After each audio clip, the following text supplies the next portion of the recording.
Hi guys, welcome to A24 Corner. I'm Cassandra and I love to watch, review, discuss, spoil A24 movies. If you check out my channel, I've done a couple already that have recently came out. So I have Civil War, I Saw a TV Glow, Love Lies Bleeding with Kristen Stewart.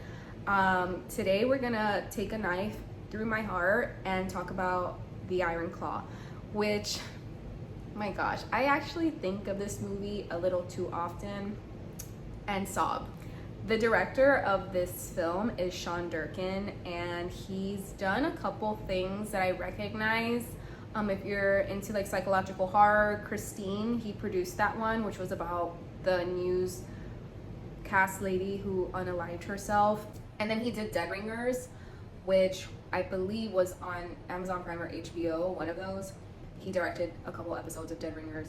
And this movie is about the Von Erikson family of wrestlers. So it's based on a true story. So we're following along four brothers, a father and a mother. That's basically all the characters in this movie, the Von Eriks. We begin with the father, Von Erik, who is played by Holt McCallany, Fritz Von Erich. And then the mother is played by Maura Turney, and she's Doris. Anyway, so we begin with Fritz Von Erich, the father. He is in a wrestling match. It's like a black and white close-up, and he's just beating this man to a pulp. And then it goes into like him and Doris in the car, and he's like, you know, we're gonna keep traveling. And she has two kids in the back, one in the oven, and she's just like, no, we need to have a home. Like, I'm tired of raising these kids on these streets in a freaking camper van that you invested all our money into. And he's like, listen, Doris, wrestling's gonna save this family. So everything is just about him and his obsession with wrestling and being the best well-known wrestler. And because that was taken away from him, he is now putting it on his children to do it. So we kind of, from this scene of him saying like wrestling's gonna save us, we cut to his children, Zac Efron, which we know and love, High School Musical, Disney, Pipeline King. And he plays the older brother, Kevin. And then we have Harris Dickinson, who plays David. They're like tag teaming to on a wrestling match. And we see that his father, Fritz, owns this gym where they're doing these wrestling matches, and it's set like in the 80s. So afterwards, they're like celebrities, local celebrities, and we see Kevin's like signing autographs, and we see Lily James, who plays Pam, and she's like watching him from afar, really interested in going up to him and talking to him. So she does, and basically they go on a date because she was like, I like you, I want to go on a date with you. Very straightforward woman. Kevin was surprised. No one's ever been straightforward like this about him, and he only knows about wrestling, so he had no way of like how to pick up a chick. So we're at the diner, and we come to find that Kevin is not the oldest brother. He is the second oldest brother. Their oldest brother died when he was like 7 years old, and he said it was because of the Von Erichs curse. And this curse is basically because Fritz changed his last name to Von Erich, which was the grandmother's maiden name. So this is kind of the center. It's almost like a symbol of the patriarchy and like not taking your father's name because he took his grandmother's name. There's now this curse that the family lives in where they can't achieve anything, they can't get anything, because the last name isn't the right last name. Anyway, so Lily James, Pam, she's just like, well, I think that your luck is one that you make of yourself, not like chosen for you. And we just know they're gonna hit it off. They like love each other, so cute. Anyway, kind of fast forward, they're watching this television program about the Olympics basically being canceled. And then we see Jeremy Allen White, his character, he is basically in college training to be an Olympian, and you have to know Jeremy Allen White. He was in that movie, the show The Bear, very successful, and he's dating Rosalia. So we find out that he cannot compete anymore, and the father's just like, oh, this damn curse, you know. So Carrie's coming home, and the brothers are very excited. They welcome him with open arms. The father is just like, this is unfortunate. You deserve to be the best Olympian, the best, you're the best. And all the brothers are kind of always fighting for the father's love. It's very sad. I know we think women have daddy issues, but I think men have bigger daddy issues. So here we are trying to compete with daddy's love. And they work very hard. And then the youngest brother, Mike, who is played by Stanley Simons. He's like last. And he goes really hard on Mike because he thinks he's soft, because he doesn't want to be a wrestler. He wants to be a musician. So he tells his dad, like, oh yeah, I want to be a musician. I really want to play. And the mom is just like, no, you're not allowed to go play. He was going to be paid to play at this party. His mom's like, nope, you're not doing that. Cut to nighttime, and all the brothers sneak out with Pam. Pam drives them to the party, and Mike starts singing kind of the song of the movie. And it's just like, I want to live this way forever. And it's just this beautiful bonding moment of all the brothers at this party drinking and just having a good time, like supporting one another. And the next day they're all doing farm work because they live on this huge farm now. And the father tells Carrie, like, you need to join your brothers in wrestling. The Olympics was taken from you, so you're gonna redeem it by joining your brothers in wrestling. And Carrie's like, yes sir, honored sir. Like, they just obey whatever the father wants. So we go into this very sad, montage of the brothers getting their butts kicked. I mean, they're doing great, they're winning, and they're getting more and more popular. Like, people want to now buy the gym, like, that the father owns, and give them these huge spots on television. So the gym's doing really well, and it's because the kids are literally getting their butts kicked every day for this performance of wrestling. And you just see them, they're like blood, just wrapping their sores, injecting themselves, taking a lot of painkillers. They're dying for this dream of their fathers.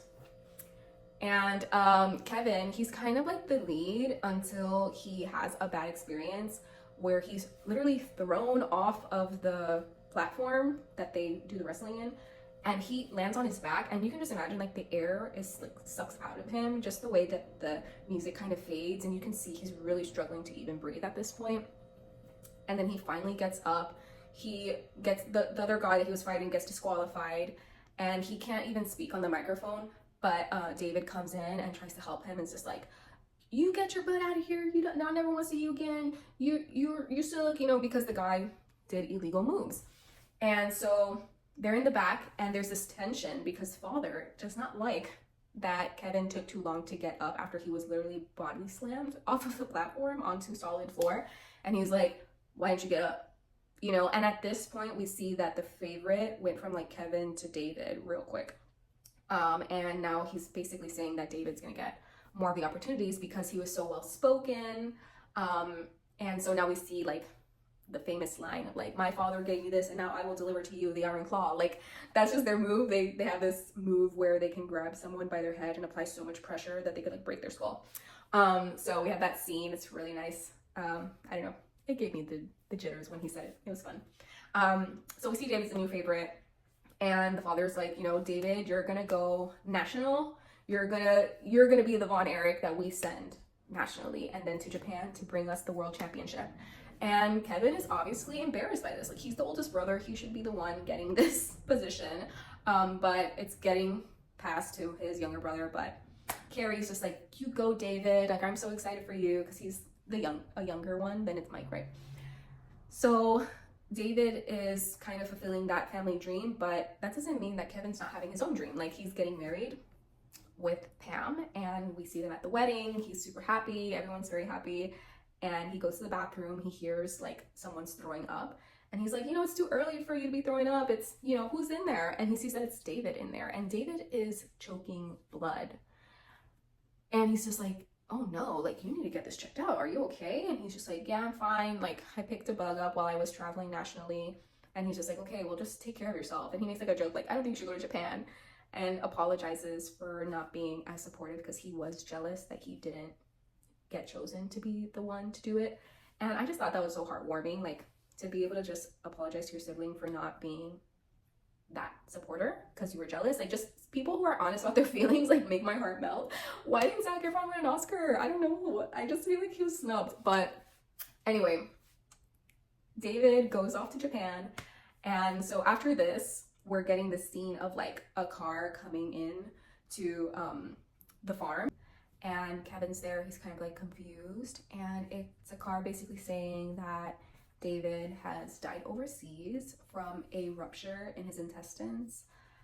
And this is very sad. And it's the father, obviously, is like, this is the Von Erich curse. We're not gonna let this bring us down. I need one of you boys to step up in his place. In the middle of the grieving, he actually told his kids, I don't want to see a single tear. Okay, we're not going to let this bring us down. And the mother is just like, well, God only takes the soldiers that are ready. Like these parents, they have no soul. They are evil. I'm like, what is going on? This is not the proper way to grieve. Like, is this how they grieved their child that passed away? Whatever. So they're like sitting in a circle, you know, grieving their brother. And the father's like, I need one of you boys to step up and take David's place. And then Kevin's like, I'll do it. The oldest brother, Zach. And then Carrie, Jeremy Allen White's like, yeah, I'll do it too. And Kevin's like, no, I'm going to take this. I'm going to do this. It was meant to be me. And they're like fighting for this. And the father's like, let's flip a coin. Heads you, tails you. Cut to Carrie won the coin flip. Now he's taking over.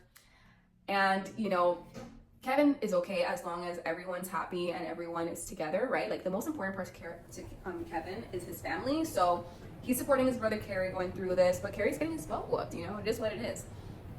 Carrie makes it and gets the world champion belt. And while this is happening, Kevin has had children, and I think he has 2 kids at this point, that they're babies.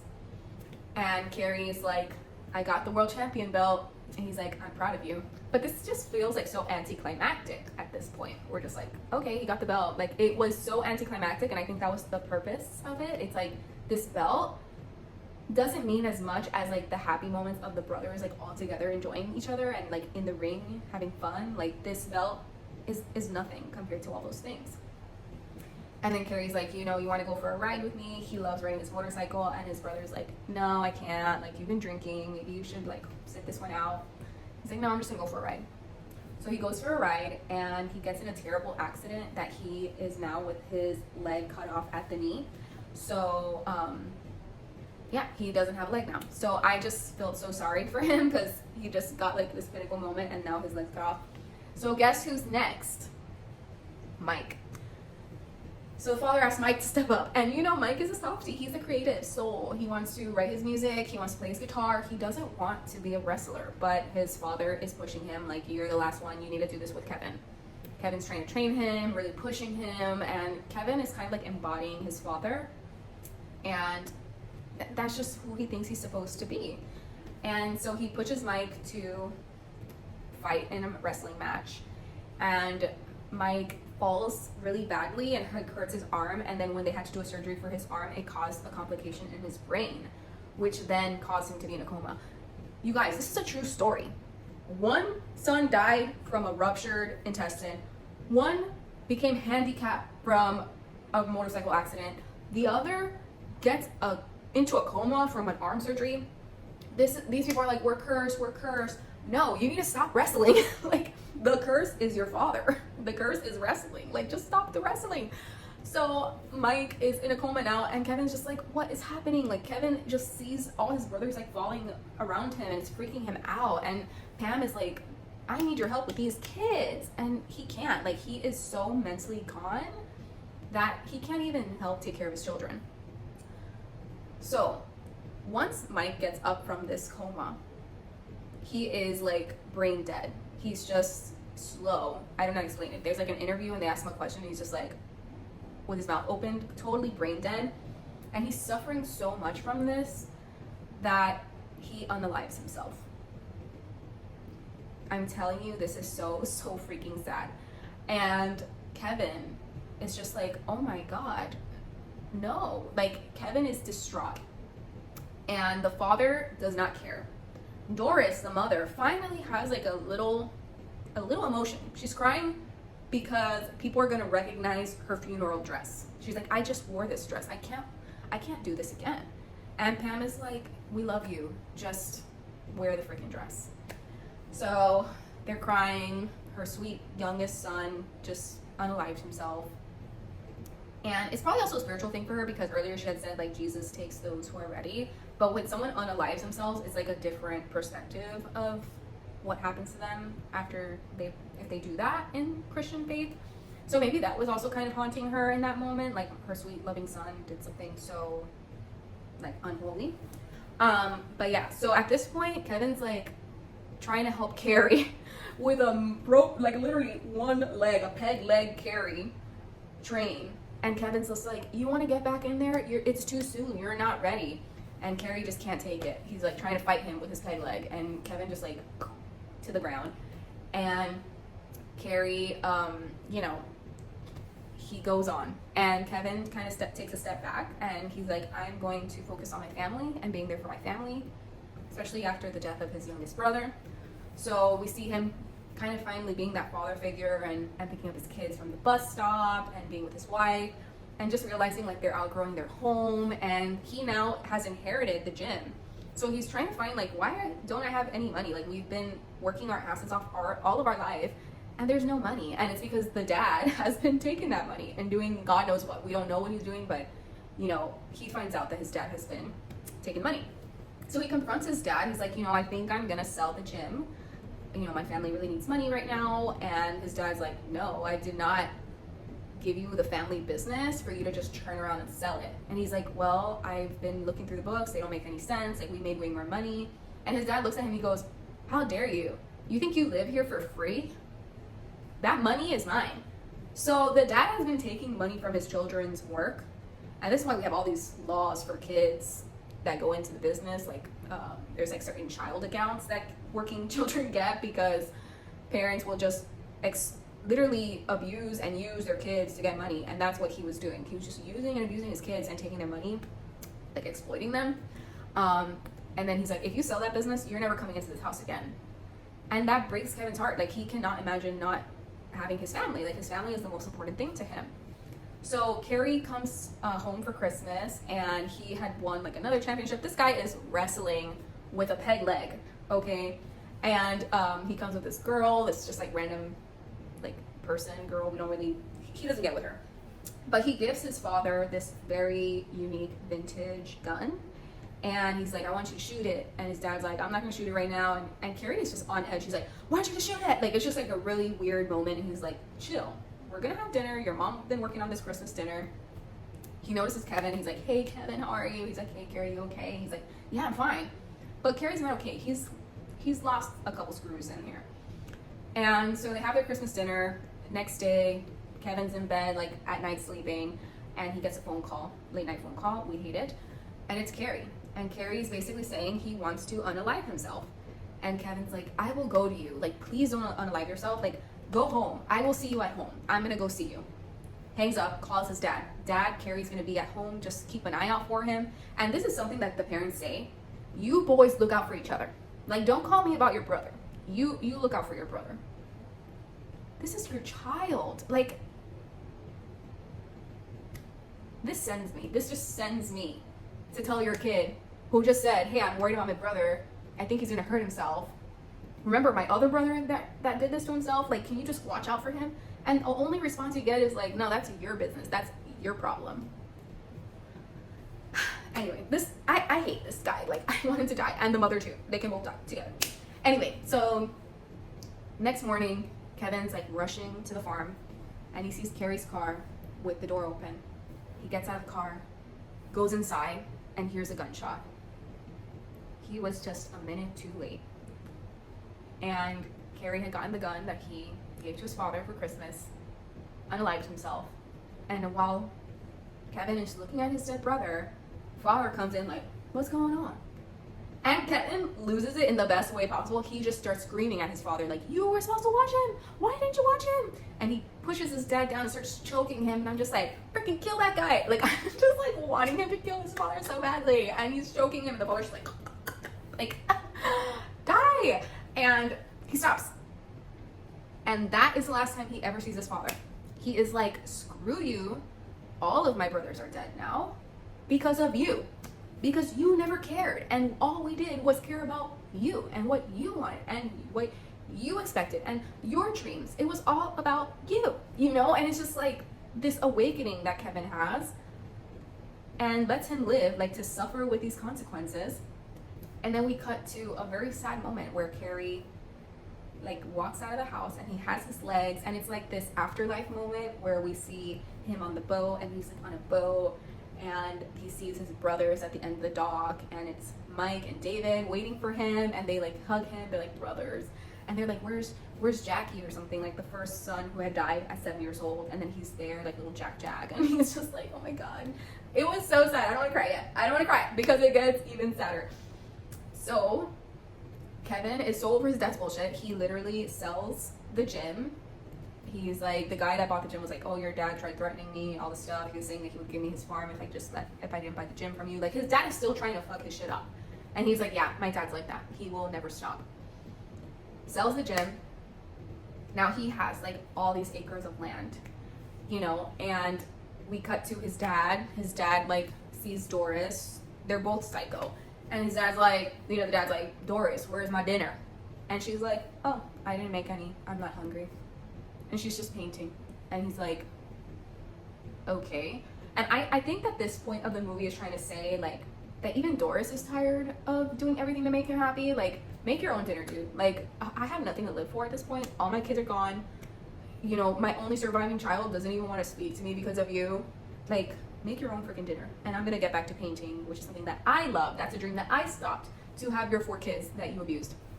So then we cut to, you're just like thinking, what else? Like, I've had so much tragedy in these 2 hours. What else? So then we have Pam, she's like in the garden, and then we have Kevin, just a shot of Kevin sobbing. And he's sobbing because he sees his 2 sons playing football like how he used to with his brothers. I'm gonna cry. And his kids come up to him and they're like, Dad, why are you crying? And he says, I used to be a brother.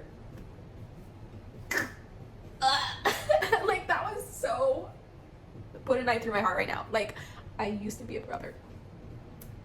Seeing his kids play, bringing him so much joy and grief. Like, you can finally see him just like release, right? Like, every other time he couldn't release it, and he just gets this release. And then his kids are like, we will be your brother. So yeah, like, while I'm grocery shopping, I literally think of that line and I just cry like this. Like, it just makes me so sad to think like this poor guy like lost his whole family. So then it ends, and then it says like that he is happy. He lives like with over 20 kids and grandchildren in Hawaii in like this huge plot of land, and they're super happy and living their best life. And I'm just like, thank you, Kevin Von Erich, for surviving this tragedy and all this grief of life. And that's the end of the movie. I had to literally wipe my tears because how embarrassing. I just always cry at this movie. It makes me so emotional. But it was one of my favorite A24 movies that came out last year. And I just can't believe it's a true story. Like, I don't even want to read further of like what was exaggerated or not. Like, the movie itself was perfect the way that it was.